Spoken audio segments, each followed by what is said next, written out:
Welcome, everyone. Thank you so much for joining us this morning. We were hoping that we could be in person for this coffee, but we'll hope that for the next one.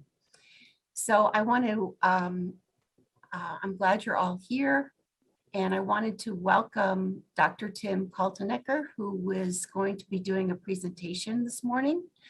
And then I'll be doing a presentation after him on report cards. Great. Hello, good morning, everyone. Welcome. Sorry I can't see you in person today. The first portion of this meeting, everyone, will be sort of a required meeting that I have to do because we receive federal money, and I'll explain that in a moment. And then I'll go on to explain a few district-wide initiatives. So first, I'll start with what's called Title I.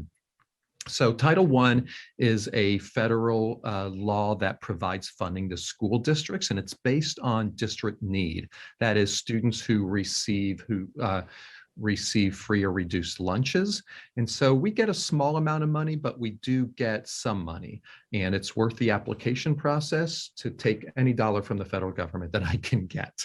And that's less money we have to then tax our community.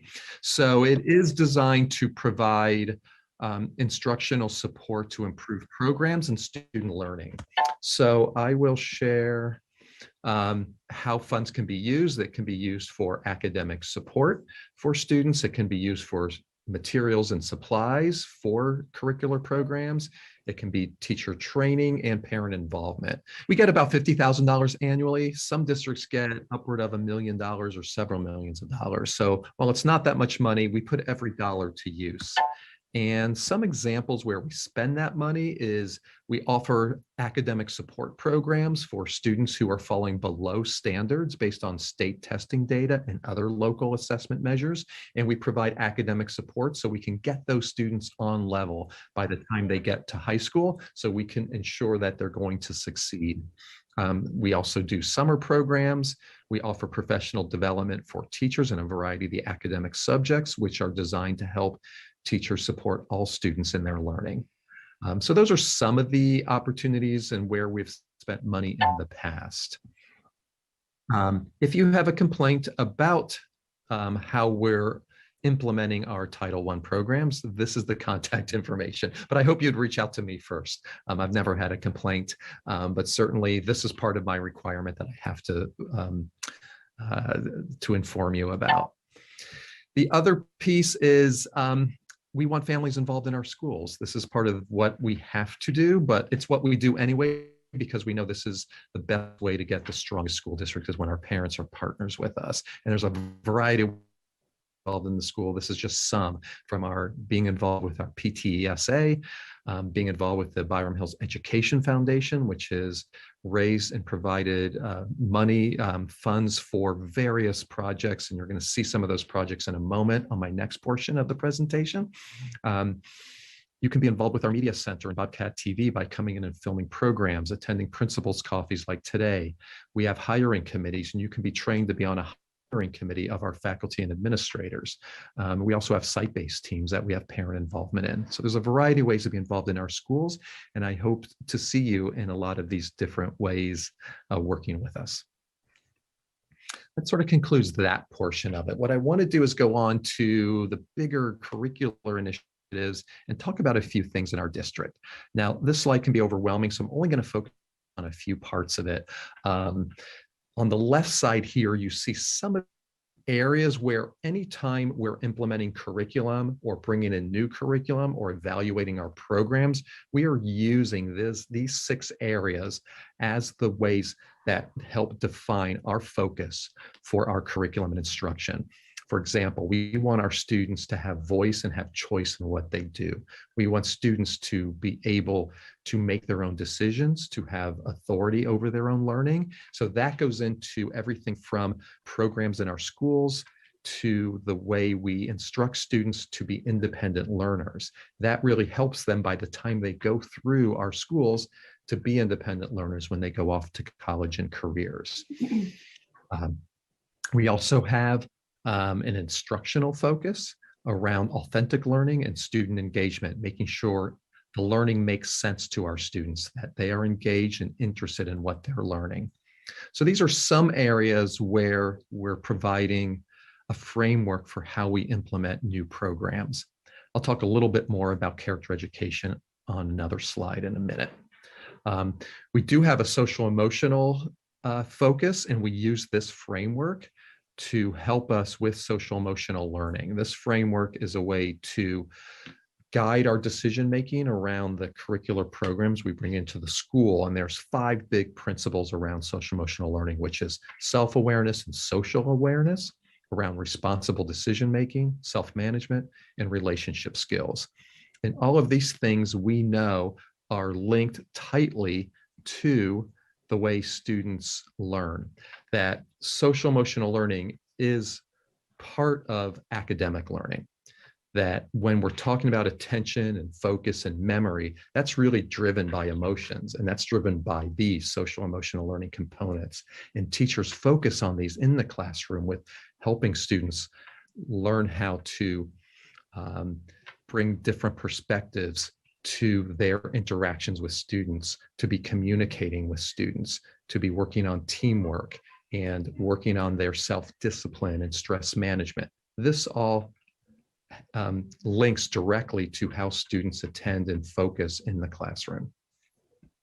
We also know that emotional resilience and the ability to learn are tightly linked, that you can't really separate emotions from learning. And that's what a lot of the neuroscience research we've been studying has been telling us. So there's real importance to social emotional learning in terms of that impact it has on students' academic learning. And that's why it's really important to us.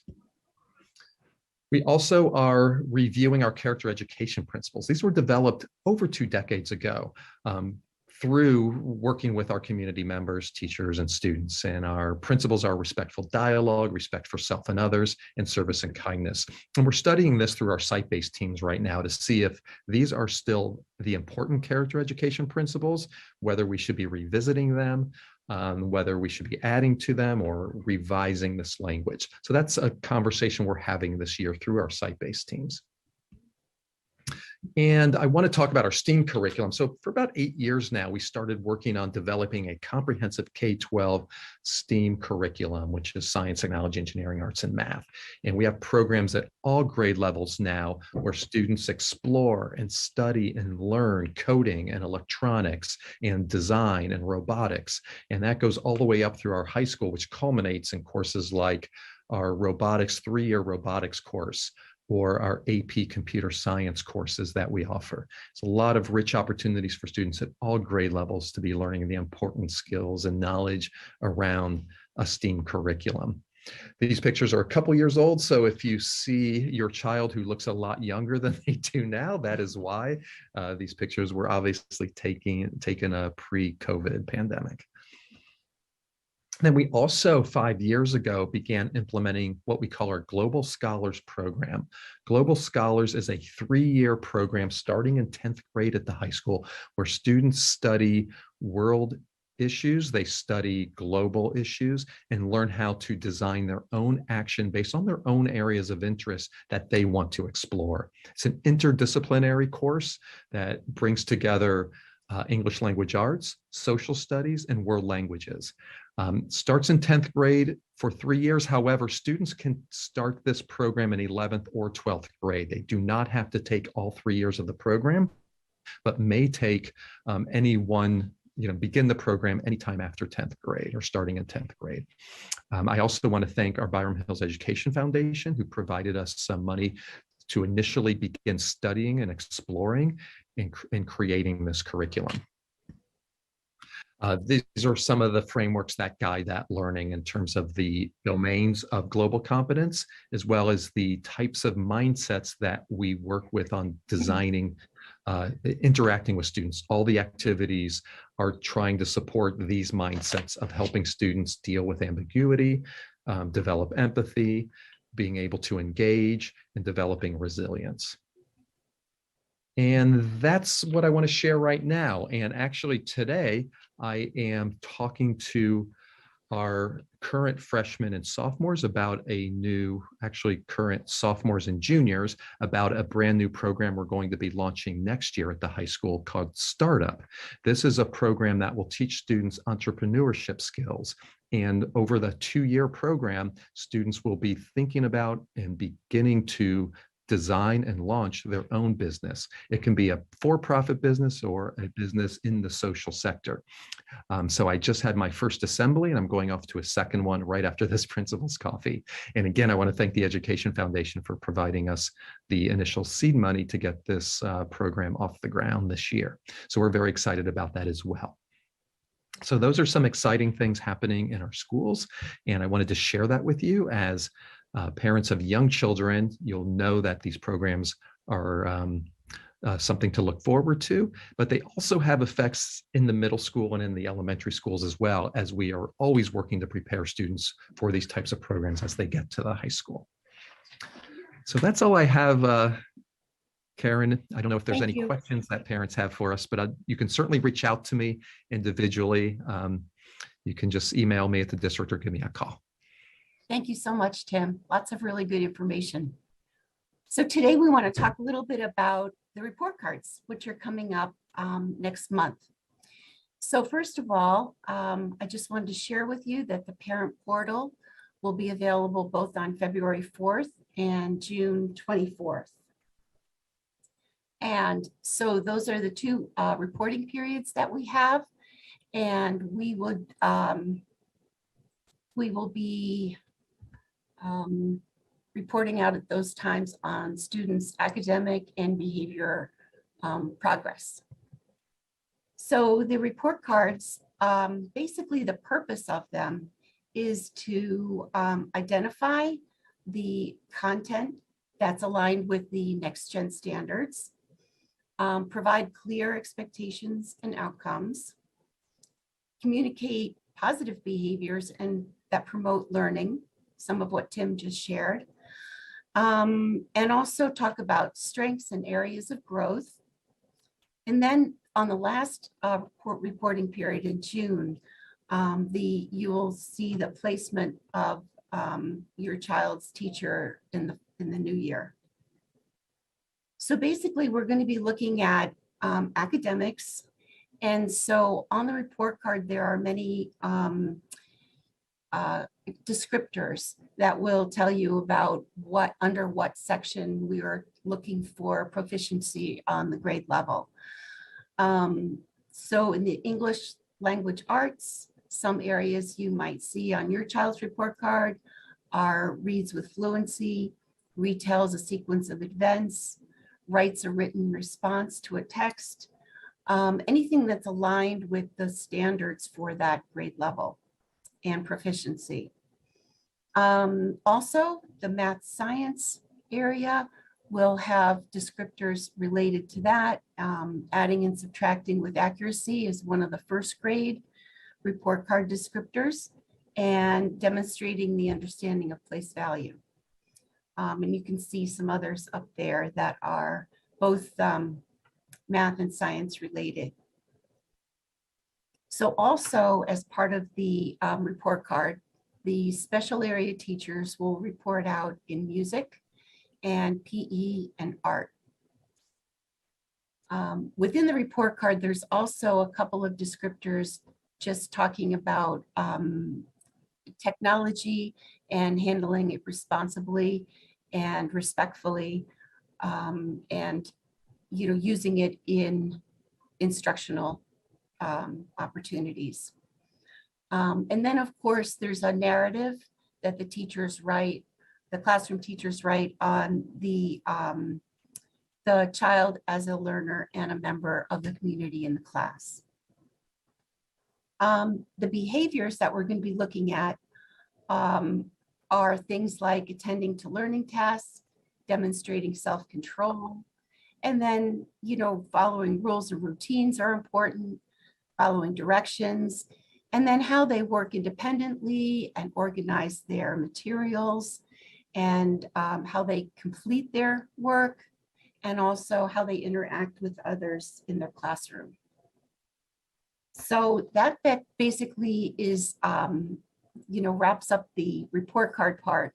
I did want to just close with a slide, a little bit of a slideshow and also a video of our indoor play space.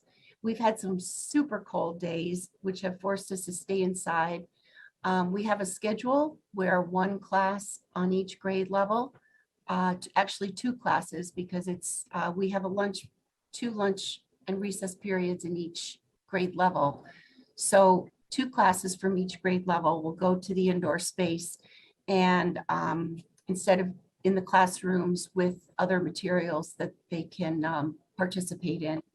So the indoor space has provided us with another opportunity to just let students be active and run and play and enjoy. And so I was in there the other day and I couldn't resist taking a short video of what was happening. So enjoy.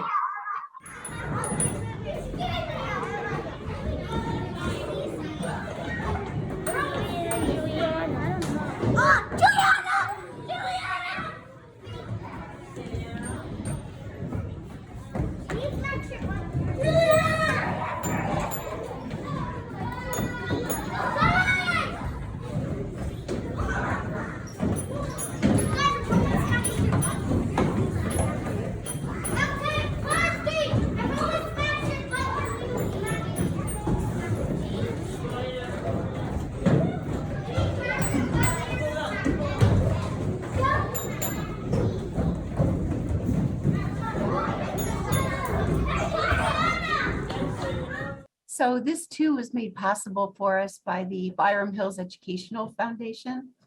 And as you can see, it provides a lot of interest and activity and fun for the kids. So I hope you enjoyed that little video. So that pretty much wraps up our coffee for today. As always, if you have any questions or you'd like further information, please feel free to contact me or Janine Marie DeFalco, and we'll do the very best we can to answer your questions and concerns. So thank you so much for joining us today, and we look forward to hopefully seeing you in person very soon.